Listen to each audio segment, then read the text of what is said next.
That is correct. What is this trap placement from Asian Pride? Totally useless trap placement. Well, you know, just in case one of the enemy team just, dives the pool, they want to make sure they got vision of it, you know? It's really important. Yeah. That's what's I up. see you camping our pool. So we almost always see some kind of level 1 team fight in Twisted Treeline. Stop that, Arc Slash. Stop spamming them taunts. It's really wigging me up. But, yeah, somebody's about to get face-checked here. Jace is looking to give away his position with that Shock Blast. It does appear that Ironside... Well, who's going to make the move here? Who's going to make the move, Cromar? I don't know. Both of them being super cautious, wanting to get the pick. I mean, this game is Twisted Treeline as a competitive game. The new map is kind of young enough that people still make these mistakes, you know, stumbling into the brush and whatnot. It's not quite as evolved, or the strategy's not as mature as Summer's Rift, which is pretty exciting, actually, because it means that people come up with amazing new strategies that no one knows a counter for, and we're, like, blown away by it. The audience is informing us that the useless trap placement was not, in fact, useless. It is the Tear of the Goddess charge. Makes sense. I just thought the placement of it was hilarious. But, yeah, I forget you start with a lot of gold in Twisted Treeline. Yep. Just so you guys know, this is beta map. We're also beta casters for Twisted Treeline because we don't get to see a whole lot of it, but that's what we're looking to change. Doesn't look like we're going to see any level 1 team fights, Cromar. That's unexpected. First time we haven't seen a level 1 team fight. In Twisted Treeline, yeah. Every time people get ambushed, somebody somewhere gets ambushed. But they're taking a more traditional jungle. Last time we saw Twisted Treeline, it was kind of goofy. They were running 2 people top, and then their bot laner, which was KotL, actually took... Not only did they take a solo lane, but he also took the jungle. So he was laning and jungling at the same time, which is something really fascinating because you certainly can't do it on Summoner's Rift. Yeah. But that was a pretty weird strategy, and it caused their jungler, who was Laws of Physics on 2.0 Gaming, caused him to get behind in the early game. But he just built tank, and they relied on the super fed KotL to do all the damage, and it worked really, really well. This looks like this one's a little more traditional. AD rune set here from Asian Pride on Nidalee from the looks of things, which would be interesting. His last hits are, I noticed because he was trucking these minions, and then I looked at his runes. Yeah. So first pick Tier. Look at all the traps. There's 3 traps in that bush. He's able to spam this because of his Tier, and he's not very dependent on his Javelin because he's playing AD from the looks of things. So okay, I'm down. He might go hybrid. I mean, he did start out with a Tier. He might be building a Mana Immune and then start working on charging it and switch to an Archangels. He might be going for that Mega OP hybrid build, but it takes so long to get your damage in order. That's true. And I don't know if he's going to have the time to pull it off here. I think he's going to go for more of a Bruiser build, or more of an AD build here. It remains to be seen, but definitely the Zac in the jungle is a terror to deal with because, my goodness, he can just jump over these walls like you wouldn't believe. That's and true. Elastic Slingshot, the range, I can't believe they haven't nerfed it yet. I mean, it's not as strong as it was when he was released, but the range is still obscene. He can jump over all these walls. We might see a bit of a confrontation here from box top. He is going to get spotted by that trap if he moves a little bit to the right. And yeah, we're going for a gank in the bot lane. No, he's just revealing himself. A little bit of lane coverage from the looks of things while Elise goes back to the shop. What did Elise buy? Doran Shield. Or did she start with that Doran Shield? She has Doran Shield, Estus Flasks. Not Estus Flasks. God, I'm such an idiot. Crystalline Flask. too much Dark Souls. Anyways, Dark Souls, yeah, it was on sale in the Steam Summer Sale a couple days ago. Estus Flask. That's pretty funny. Anyways, we haven't even seen anyone get close to death. Not even like below 70% HP. This is, if I may say, a really slow start. This is with the Treeline. That's not exactly what Cromar and I were expecting at all. That's not how it usually is. The long game favors Ironside for sure. I mean, KotL is going to be unstoppable late game. She'll shred Zac. I mean, she has built-in armor and MR shredding, and she's also going to build a Wit's End after Nashor's Tooth. Most likely Wit's End. I don't think that Hang On This guy did build a Wit's End, but he didn't need to. The way it was, he didn't know what he was building MR anyway. So if they were to build MR to try to counter KotL and Elise, which is likely, then the Wit's End will help a lot with that. Alright, the altars are active now, folks. We're going to see... actually, they've already been captured, I guess. No, they haven't been captured yet. So I think Arc Slash, his positioning is indicative of somebody that wants to take an altar. It does, of course, there is an element of base control in Twisted Treeline. We're seeing some coordinated attacks there on box top, missing a javelin out of range, but that does give Yami a better position to take enemy altar. Yeah, it may happen. It may happen. They're going to go for it, and Ironside's turning it around though. Arc Slash going deep. He is going to give up his passive almost immediately. But check out KotL coming in from behind, box top, going for it. And I don't think Greenleaf Boy even used his passive. If I'm not mistaken, he might have happened off screen. Look at Aatrox HP. He's going to go in for a kill here, folks. There it is. There's the passive. Yeah, so he did not use the passive, and he just used it now. And he's going to fly away and with his first blood and escape. Unless Anvium can finish him. Shock Blast in the brush. Nice work, Anvium. Ooh, but cut down. Wow, box top chasing him down. Now it's a 2v1 with the two, both very low on health. And showing, the danger of splitting DPS right there. Yeah, certainly Ironside comes on top of that exchange. However, that altar still belongs to no one as far as I know. No, I think they were able to get it. They did get it. It's unlocked now, but it's still going to be in the hands of Ironsides, and they're 1-1 on altars. Yeah, they got not only they got 2 kills, but they got the first blood as well. And they burned Arc Slash's passive immediately, and whereas Greenleaf Boy was able to escape, come back in, then use it to tank for a bit, and then finally box top chasing it down. KotL is going to be so dangerous later on. Can't wait. Yeah, taking a look here, Nidalee prioritizing her tier 2 boots for movement, but picking the Sork shoes. Interesting build here from Asian Pride. I can't wait to see how that unfolds. Let's take a look at the rest of the builds. Aatrox getting that Cutlass. Wants to rush a Rune King from the looks of things. Fiendish Codex for KotL. Gonna prioritize her Harass. She wants to win lane with this build here. Everyone else is looking pretty standard on Team Yami. Yeah, absolutely.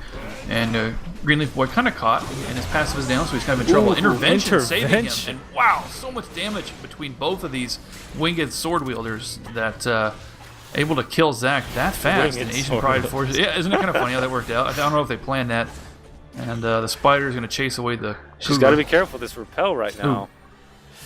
Yeah. These javelins are dealing significant damage due to the Sork shoes. I think he is leveling Q first. I don't know why I'm hyper-focusing on Nidalee build, but yeah, he is level 3 javelin right now. I guess it comes down to these javelins at the end of the day. Yeah, that javelin threading the needle to hit Greenleaf and missing a spider is pretty nice. And nice the repel, what a troll, hitting the takedown. minion! Oh, the jungle monster, I mean. Oh my gosh. Nice Such one. a good repel right there. That was, saving his life. That was amazing. Wow. That is like a Teemo situation in that bush down here in the bot lane. 3 traps for Asian Pride. Charging up that Tear of the Goddess. He is leading on farm right now, behind KotL actually, by a significant margin. Definitely Ironside ahead in this match so far, but still anyone's game. It really does come down to this top lane from the looks of things. If KotL continues to get as fed as she's getting, it's going to be a problem for Team Yami. As we noted, that KotL scales extremely well on this map and in general, but particularly on Twisted Treeline. Komar, you're going to have to do something about this. Zac is going to have to gank some top lane action here. I think that they're just going to, stay quiet and let box top farm up. That's going to be the strategy for Ironsides. They know what they're doing. They picked this map. They can't dive this KotL. They know that intervention is off cooldown, and that may have just bit him in the ass. Oh, goodness. The only person without the ability to stay alive twice was Anvium, and that's who they focused. And they also picked up Arc Slash and Yami collapsing. They do not have the comeback strategy in their pocket like they did for Dominion, and they're way behind now, and it's really tough to come back in Twisted Treeline, especially when there's a fed KotL to deal with. KotL sitting at 2-0-3 with top farm overall. Yeah, this is really not looking good for Team Yami. They're now going to give up their altar, which is going to allow the players on Ironside to get even more snowballed. Man, I don't know. They need to have a 3v. They need to win team fights. Can he actually slingshot over this wall? Did you just see that? He can slingshot over... Yeah, of course he can. It's Zac's Elastic. He can slingshot over Nexus walls. That is outrageous. He can jump from here to the Crystal Scar if he wants to. Gosh, Riot. Elastic slingshot. I want to stop complaining about it. I actually love that ability. But, yeah, everybody's builds on Yami looks pretty standard. The only exception, of course, being the mysterious Nidalee build. What is he deciding to do? He's now level 4 takedown javelin. which makes me think he wants to build some kind of ability power. Maybe he just started AD runes for last hitting. I'm not sure. But slowed down yet again. This Twisted Treeline is rather uneventful compared to the previous matches we've cast. Yeah, still don't know what Asian Pride's building, like you said. You know, he hasn't committed to either way. I mean, he does have the spell pin boots, but he could be going hybrid with that, or he could be going AP Assassin. I mean, I kind of feel like AP Assassin would be the best way to go. And like you said, the AD runes may have just been taken for last hitting for early game. It's hard to say. It's hard to say. Kind of trying to get in his head here, but this is a Twisted Treeline strategy, and you have to consider that Yami did not pick this. They seem to be Dominion experts. While I would be very impressed if they were also Twisted Treeline experts, I think it's more likely that they're outpicked on their map, and because they lost the first game on Summoner's Rift, you know, then they can win their map, Dominion. But if they lose Ironside's map, which is Twisted Treeline, then they lose the series. So, yeah, everything is on the line here. Whoever wins this match does progress. It looks like Asian Pride getting cocooned and chunked down there against the Elise player. Could Elise be the stronger, transforming champion on Twisted Treeline? Does appear so. Obviously, her repel is pretty ridiculous on this map. As we saw, repelling throughout the jungle onto wolves left and right. The range, I swear, the range on repel and elastic slingshot. Such powerful drafts for Twisted Treeline.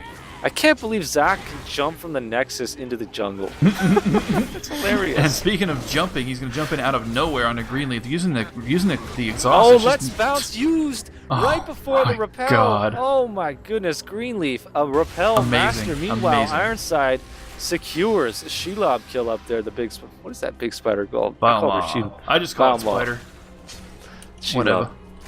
And Aatrox with that, he's completed his Blade of the Rune King build. This is looking so very grim for Team Yami, guys. They've really got to pull through here. They need some miracle to happen. Yeah. Yami is falling behind with no chance of recovery. Last game, and the Dominion, they were this far behind, and Anvium giving up a free kill. The last game when they were this far behind, there was still hope because we knew that what Arcslash was capable of on Mordekaiser, and that's ultimately what he did. Even though he had a much harder time doing it, and it took him a lot longer, he eventually still pulled through. And not only was winning 2v1s at the end, but holding down and completely preventing him from ever recapping his lane.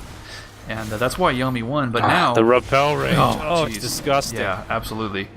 So at least dominating Spider eating Cougar. I guess no anti-venom on hand.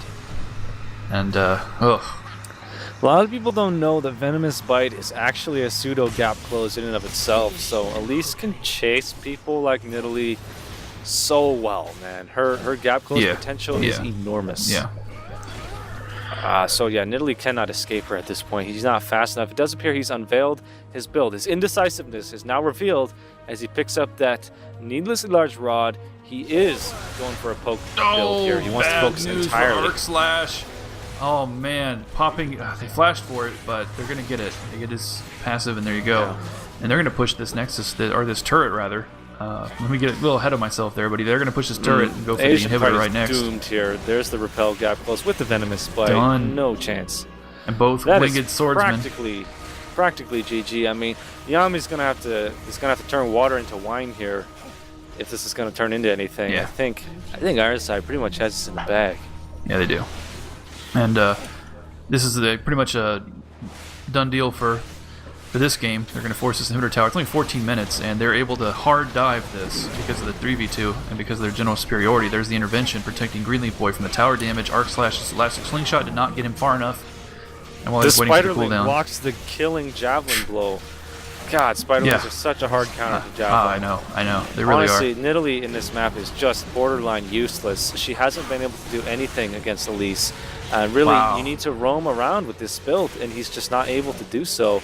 He wasn't able to do so in the early game, and now his only utility is javelins, and they're just being blocked by minions and spiders due to the Anvium also getting dumped on, in addition to Nidalee. Asian Pride's Nidalee getting dumped on.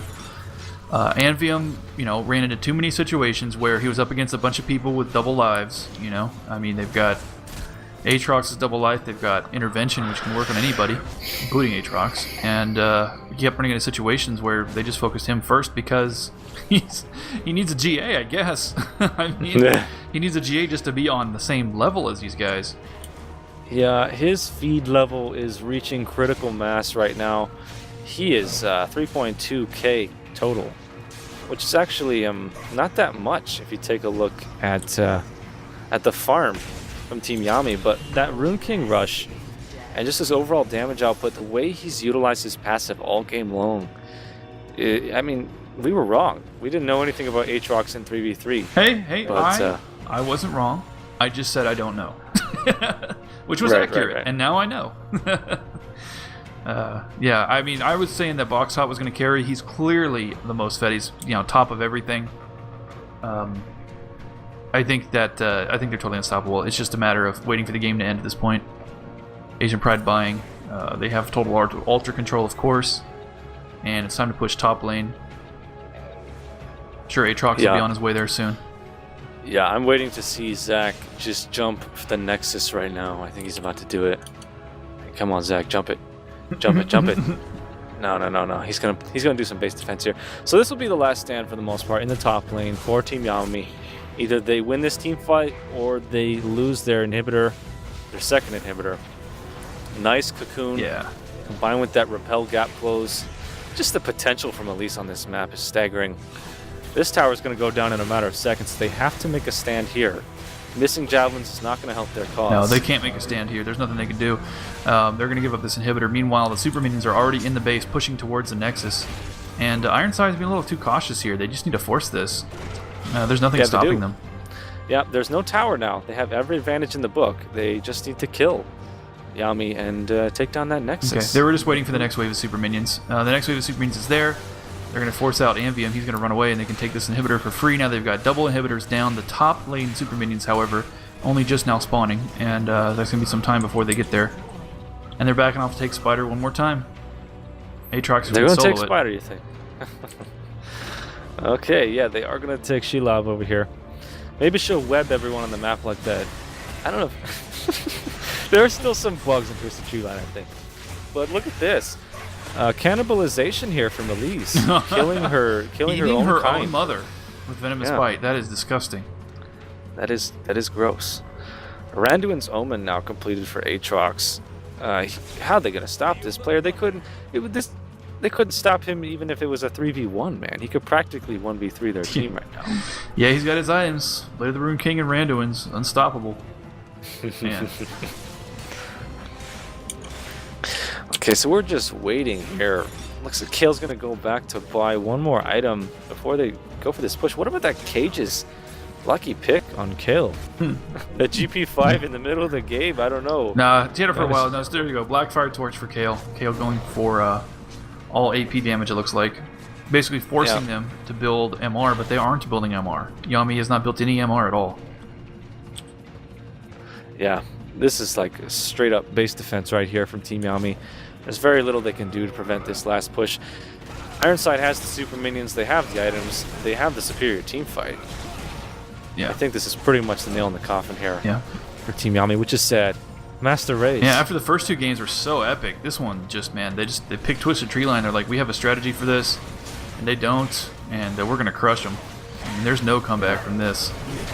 Not on this map. Yeah. Look at Aatrox. Look at him tanking all this damage. The tower and 3 players all at once. And the intervention. There's the intervention. He still has his passive. Huh? This is outrageous. The amount of damage coming from Ironside's team. Explosive Spider taking 2 globs away from Zach. That was pretty cute. Oh, look at that last minute kill on the Zach blob, I guess is what it's called. Yeah. Did you just call me blob?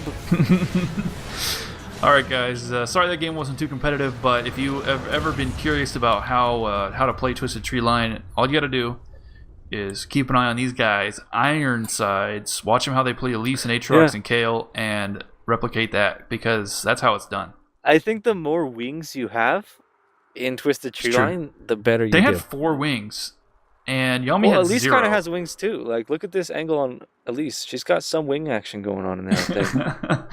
She's got them Kerrigan arms, they're kind of like wings, right? Yeah. Maybe Morgana was the last secret. Yeah, they needed Morgana. Morgana sucks on this map, dude. All right. Next. Okay.